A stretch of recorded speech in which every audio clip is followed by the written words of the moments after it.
ஒரு புதிய சிக்கல் என்ன அப்படின்னா, நீங்கள் டெக்னாலஜியோடு சேர்ந்து ட்ராவல் பண்ணணுங்கிற நெருக்கடி இருக்குது.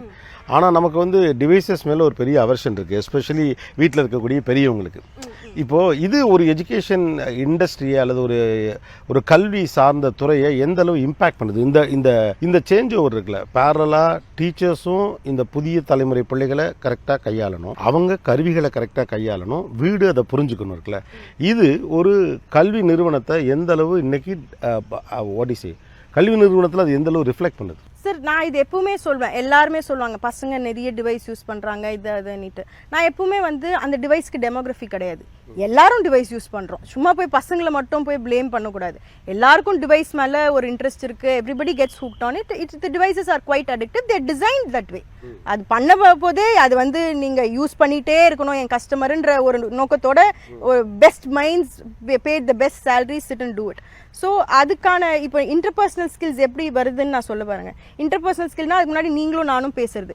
இப்போ இதே இன்டர்பர்சனல் ஸ்கில் ஒரு டிஜிட்டல் ஸ்பேஸ்லயும் வருது. ஸோ கத்துக்கும் போது அதையும் சேர்த்து தான் கத்துக்கணும். அந்த டிவைஸ்னால நம்மளுக்கு என்ன யூஸ், நம்மளால டிவைஸுக்கு என்ன யூஸ் கிடையாது. ஏன்னா டிவைஸ் வந்து இப்போ டேட்டா கேதரிங் இன்ஸ்ட்ருமெண்ட். ஸோ நீங்கள் வந்து அதுக்கு டேட்டா கொடுத்து அதை நீங்கள் ஸ்ட்ரென்தன் பண்ணுறீங்களா, இல்லை அதுக்கிட்ட இருந்து டேட்டா இன்ஃபர்மேஷன் வாங்கி உங்களுக்கு நீங்கள் ஸ்ட்ரென்தன் பண்ணிக்கிறீங்களான்றது தான் it's ultimate tug of war going forward. On behalf of ஸ்டூடெண்ட்ஸ்னு கூட இந்த கேள்வி நீங்கள் வச்சுக்கோங்க.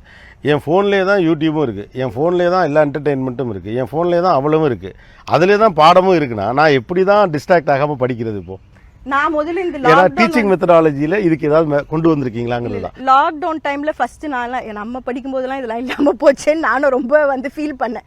ஒரு 2 வாரம் ஃபீல் பண்ணேன். அதுக்கப்புறம் எல்லாமே ஒன்றுத்துலேருந்தே வருதுன்னா அந்த டிவைஸுக்கும் உங்களுக்கும் ஏற்படுற கனெக்ஷன் வந்து இட் இஸ் பியாண்ட் இன்டிமேட். நீங்கள் எல்லாமே அதுலேருந்து எடுக்கிறீங்க, எல்லாமே அதுக்கு கொடுக்குறீங்கன்ற போது அந்த டிவைஸை நீங்கள் கரெக்டாக ஹேண்டில் பண்ண தெரியணும். இப்போது எல்லாம் வரும்போது சார் அதுக்கு ஒரு ஸ்ட்ராங் ஃபோக்கஸ் இருக்கணும். Going forward, that will be a very key strength for people who have it. That will differentiate them. நீங்கள் வேறு எதுவும் பண்ண முடியாது. ப்ராபப்ளி பண்ணோன்னா இதுக்குன்னா நான் இந்த டிவைஸை யூஸ் பண்ணுவேன், இந்த மாதிரி ஒர்க்னா நான் இந்த டிவைஸை யூஸ் பண்ணுவேன். Probably you can split your devices. Perception towards device கொஞ்சம் மாறணும்னு நினைக்கிறீங்களா? Definitely perception towards device மாறணும். Because I always say all the other physical features, இப்போ வந்து கரண்ட் போகுதுன்னா தொட்டா ஷாக் அடிக்கும் தெரியும், நெருப்புனா தொட்டா சுடும்னு தெரியும். டிவைஸில் நீங்கள் அது என்ன பண்ணாலும் அதனுடைய எஃபெக்ட் உங்கள் மேலே என்ன இருக்கிற எஃபெக்ட்ன்றது டிவைஸ் கன்வே பண்ணாது. அது ஸ்லோவாக it will change you. So அது வந்து ஒரு deeper understanding of the device should be there for all students. Digital wellbeing should become a focus in our education system. Wellbeing is general yoga இப்போ அதெல்லாம் நம்ம எப்படி ப்ரமோட் பண்ணுறோமோ இது வந்து ஒரு 10 years முன்னாடி வேணும். இப்போ ரொம்ப தேவையானது digital wellbeing should also get equal importance and focus. இந்த 2K கிட்ஸ் அப்படிங்கிறப்ப அவங்க தி பார்ன் வித் டெக்னாலஜி. இப்போ ஒவ்வொரு காலகட்டத்திலையும் வந்து லேர்னிங் மெத்தடாலஜியை பற்றி நிறைய விஷயங்கள் சொல்லப்பட்டுக்கிட்டே வந்தது. ஒரு பிளாக் போர்ட்லேருந்து ஸ்மார்ட் போர்டுக்கு வரதாக இருக்கலாம், அல்லது வேறு வடிவங்களாக இருக்கலாம். இப்போ உங்களுக்கு வந்து இந்த தலைமுறை பிள்ளைகளை நல்லா கூர்ந்து கவனிக்கிற மாதிரி தெரியுது.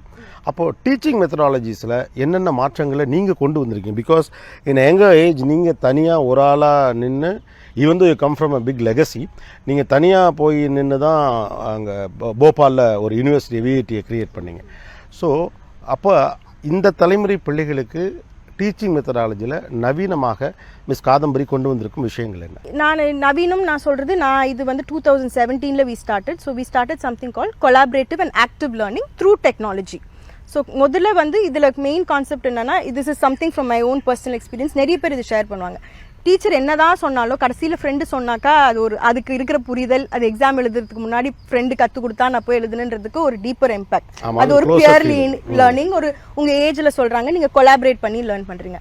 அதே மாதிரி ஏதாவது பண்ணி கற்றுக்கணும்னாலும் ஆக்டிவ் லேர்னிங். நம்ம இது ஏதோ ஒரு பசிலோ ஏதோ ஒரு மாடல் அசெம்பிள் பண்ணுறோம்னாலும் நம்ம பண்ணி கற்றுக்கும் போதும் அதோடைய லேர்னிங் வேறு.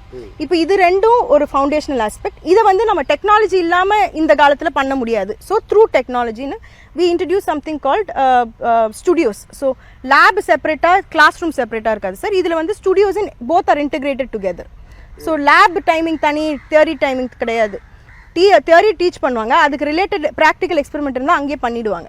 ரெண்டுக்கு வெவ்வேறு கிளாஸ் ஒரே இடம். ஸோ அந்த மாதிரி இருக்கும்போது பசங்க தியரிட்டிக்கல் பண்ணும்போது and they'll do it as a group. இண்டிவிஜுவலாலாம் பண்றது இல்லை, they will do it as 3 or 4 member group.